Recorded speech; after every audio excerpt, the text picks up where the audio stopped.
నమస్తే can media ప్రేక్షకులకు స్వాగతం. నేను మీ అబ్బాయి నాయుడు. ఈరోజు మనం చర్చించుకోవాల్సిన అంశం ఏంటంటే వ్యవస్థలన్నీ పిన్నెళ్ళకి దాసోహం. మరి ఈ 4 రోజులు జరిగేటటువంటి రాష్ట్రంలో జరిగేటటువంటి చర్యలను చూసినట్లయితే అలాగే అనిపిస్తుంది. 20వ తేదీ నుంచి ఇప్పటి వరకు జరిగిన దొంగ పోలీస్ ఆట మరియు డ్రామాలన్నీ చివరికి హైకోర్టులో క్లైమాక్స్కి చేరుకున్నాయి. ఈ 4 రోజులలో జరిగిన డ్రామాలలో పాత్రదారులు వాళ్ళ యొక్క పాత్రలో పూర్తిగా నటించారు అని మనం చెప్పుకోవచ్చు. అది ఎలా అంటే ఈ నెల 13వ తేదీ జరిగినటువంటి సాధారణ ఎన్నికలలో మాచర్ల నియోజకవర్గం పాల్వాయి గేట్ అనే బూతులో జరిగినటువంటి సంఘటనలు రాష్ట్ర ప్రజలందరికీ తెలుసు. ఈ పోలింగ్ బూతులో హఠాత్తుగా స్థానిక ఎమ్మెల్యే పిన్నెల్ల రామకృష్ణారెడ్డి వచ్చి పోలింగ్ బూతులోకి జొరబడి ఈవీఎం బాక్సును పగలగొట్టి అక్కడున్న వాళ్ళను బెదిరించి అడ్డుకోబోయినటువంటి ప్రతిపక్ష పార్టీ ఏజెంట్ని దారుణంగా కొట్టించి క్యూ లైన్లో ఉన్నటువంటి ఆడవాళ్ళను బెదిరించి పోవడం జరిగింది. ఈ సంఘటన అంతా కూడా ఒక దాదాపు 9 రోజుల తర్వాత సిట్టు దర్యాప్తు జరుగుతున్నటువంటి సమయంలో ఈ వీడియో బయటకు రావడం జరిగింది. ఈ వీడియో బయటకు రావడం ఒక సంచలన వార్తగా చెప్పుకోవచ్చు. ఎందుకనంటే ఎన్నికల కమిషన్ వెబ్ కాస్టింగ్ అనే ఒక పద్ధతిని ప్రవేశపెట్టింది. ఎక్కడైతే సమస్యాత్మక పోలింగ్ కేంద్రాలు ఉంటాయో, ఎక్కడైతే ఇబ్బందికరంగా ఉంటుందో ఆ పోలింగ్ యొక్క సరళని పోలింగ్ విధానాన్ని పరిశీలించడానికి రాష్ట్రం మొత్తం మీద ఒక వార్ రూమ్ను ఏర్పాటు చేసుకుని ఆ వార్ రూమ్లో రాష్ట్రంలో జరిగే పోలింగ్ యొక్క విధి విధానాలను పరిశీలించడానికి పద్ధతిని ప్రవేశపెట్టారు. అంటే ఈ వెబ్ కాస్టింగ్ అక్కడ ఉండి వెబ్ కాస్టింగ్లో వీడియోల ద్వారా చూస్తున్నటువంటి రాష్ట్ర ఎన్నికల కమిషన్ కళ్ళు మూసుకొని నిద్రపోయింది ఆ సమయంలో. అంటే పోలింగ్ బూత్లోకి జరబడి ఈవీఎం పగలగొట్టిన తర్వాత అక్కడ పోలింగ్ ఆగిపోయి తర్వాత వేరే ఈవీఎంలు తీసుకొచ్చి పోలింగ్ కొనసాగించిన తర్వాత ఆ రోజు జరిగిన విధానాన్ని పోలీసులు కంప్లైంట్ చేయమని చెప్పడం జరిగింది. ఆ పోలీసులకు చేసినటువంటి కంప్లైంట్లు పీఓ మరియు ఏపీఓ అక్కడున్న పోలీసు వారు కలిసి గుర్తు తెలియని వ్యక్తులు ఈ ఈవీఎంలు పగలగొట్టినారు అని చెప్పి కంప్లైంట్ ఇవ్వడం జరిగింది. అంటే గుర్తు తెలియని వ్యక్తులు ఈవీఎంలు పగలగొట్టినారని చెప్పి కంప్లైంట్ ఇవ్వమని వాళ్ళకు చెప్పింది ఎవరు? మన రాష్ట్ర ప్రధాన ఎన్నికల కమిషనర్కి వెబ్ కాస్టింగ్లో చూస్తున్నటువంటి వ్యక్తికి ఇది తెలియదా? మరి రాష్ట్ర ప్రధాన ఎన్నికల కమిషన్ ఇన్ని రోజులు అది ఎందుకు దాచిపెట్టాడు బయటకు చెప్పకుండా? ఇది ఒకటి.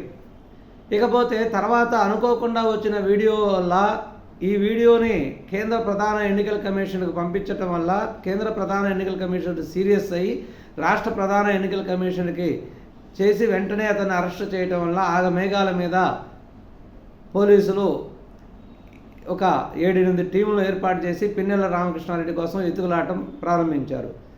ఈ ఎత్తుకులాటంలో హైదరాబాదు, మాచర్ల అటు ఇటు చాలా దొంగ పోలీసు ఆటలాడుకొని లాస్ట్కి ఇంకా మేము ఎత్తుకులాడుతూనే ఉన్నాం, పట్టుకుంటాం అని చెప్తూ ఉండటం జరిగింది. ఈలోపు వాళ్ళు ముందస్తు బెయిల్ కోసం హైకోర్టుని ఫాలో కావటం జరిగింది. హైకోర్టులో అడ్వకేట్ నిరంజన్ రెడ్డి ద్వారా ముందస్తు బెయిల్కి అప్లై చేయడం జరిగింది.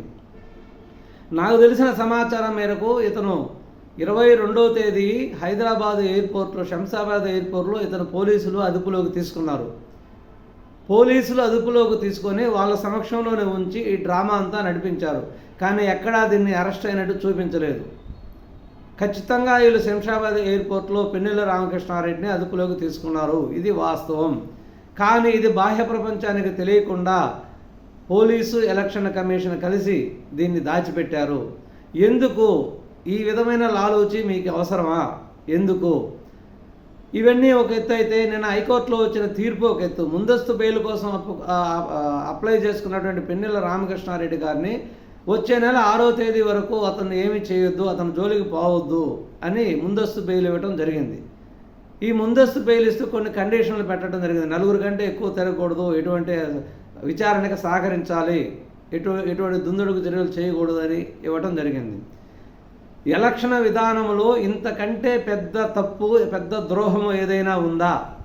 ఒక ఈవీఎంను పగలగొట్టే చర్య కంటే ఇంకా పెద్ద చర్య ఏమైనా ఉందా? మరి ఈ ఈవీఎంను పగలగొట్టినటువంటి ఒక ఎమ్మెల్యే క్యాండిడేట్ని, ఎమ్మెల్యే అభ్యర్థిని, స్థానిక ప్రెజెంట్ ఎమ్మెల్యేని ఎలక్షన్ కమిషన్ ఎందుకు అతని మీద చర్య తీసుకోలేకపోయింది? ఎందుకు అరెస్ట్ చేయలేకపోయింది? వీటన్నిటికీ మీరు ప్రజలకు సమాధానం చెప్పాలి. ఇక్కడ ఇంకొక అనుమానాస్పద విషయం ఏంటంటే, ఎప్పుడైతే ముందస్తు బెయిల్ కోసం పిన్నెల రామకృష్ణారెడ్డి హైకోర్టులో అప్పీల్ చేశారో అదే సమయంలో రాష్ట్ర ఎన్నికల కమిషనర్ ముఖేష్ కుమార్ మీనా విలేకరుల ముందుకు వచ్చి ఆ వీడియోతో మాకు సంబంధం లేదు, ఆ వీడియోను మేము ఎలక్షన్ కమిషన్ రిలీజ్ చేయలేదని చెప్పడం జరిగింది. అది ఇప్పుడు అవసరమా? వీడియో రిలీజ్ అయిన రోజే మీరు ఆ పని చేసి ఉండాలి. మరి వీడియో రిలీజ్ మేము చేయలేదు, ఆ తప్పు చేసింది పిన్నెల రామకృష్ణారెడ్డి కారు అని మీరు కోర్టులో ఎందుకు మీరు మెమో దాఖలు చేయలేదు?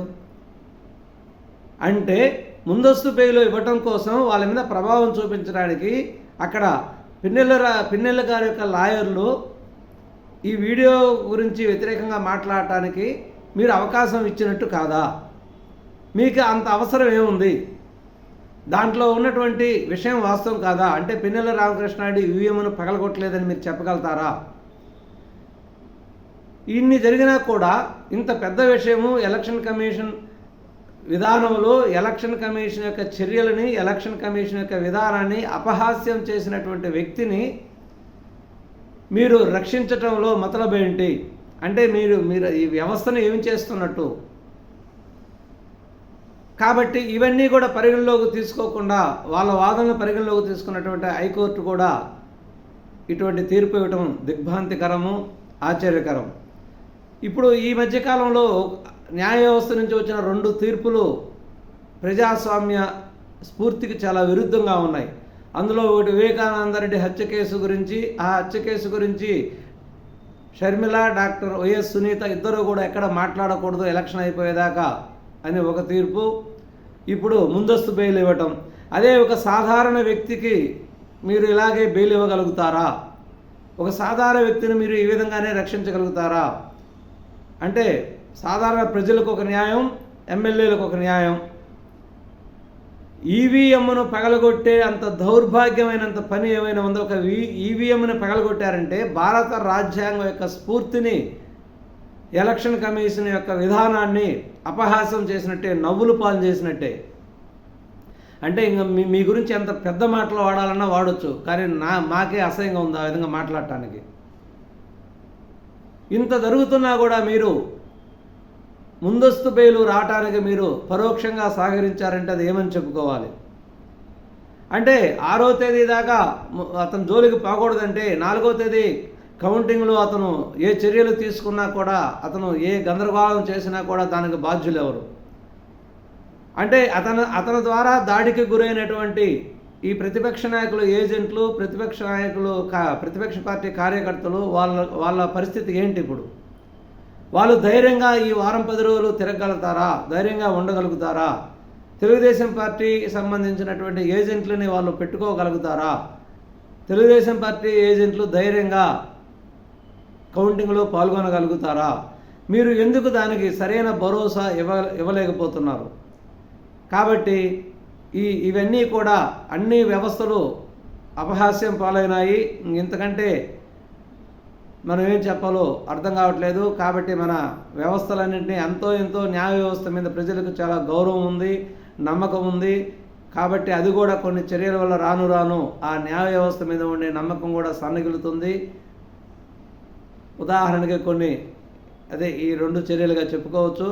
కాబట్టి దయచేసి ప్రజలు కూడా ఇవన్నీ మీరు అర్థం చేసుకొని ప్రజాస్వామ్యబద్ధంగా అన్ని వ్యవస్థలు నడవటానికి కూడా అందరూ తోడ్పాటు అందించాలని కోరుకుంటున్నాము. నమస్తే, ధన్యవాదాలు.